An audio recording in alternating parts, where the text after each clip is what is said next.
escola, iniciativa educativa, como bem com ele, 4 UNESCO School Aruba tem agora.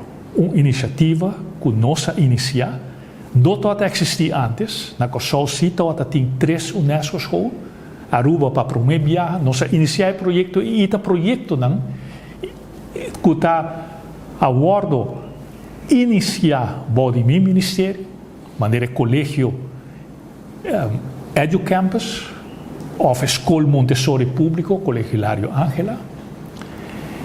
Agora que nós iniciar com, entre outros, estamos fazendo o projeto de conscientização de meio ambiente, compra by com waste, compra recycle, pensei na Gana. Merecidamente, nós felicitamos os alunos e os maestros que para promover viagem na Aruba, nós também temos UNESCO escola, que também defender nossa natureza, nós temos um greenhouse na diferentes escolas.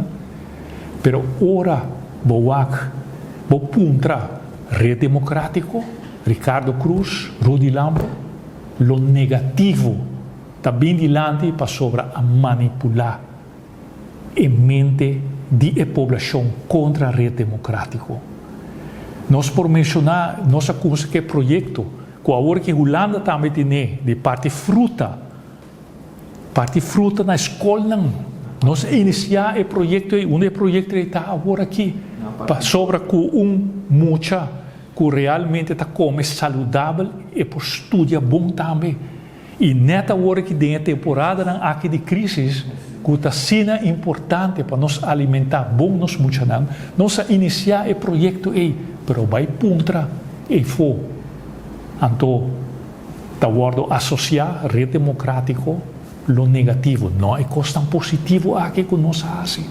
Pero aceita a nossa experiência, 20 anos de propaganda contra a rede, manipulação, para acabar com a imagem de rede. Pero agora, a boa votador está dentro do mão para acabar com a huelga aqui. Porque queda agora manipular. Me saco nós cultura de vergonha. Nós temos vergonha para aceitar que não manipular nós, que nós agora manipular. É vergonhoso, então nós temos vergonha para fazer isso.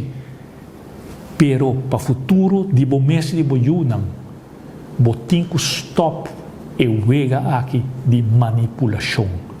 E dentro bom mão, ora que você faça uso consciente de bom voto.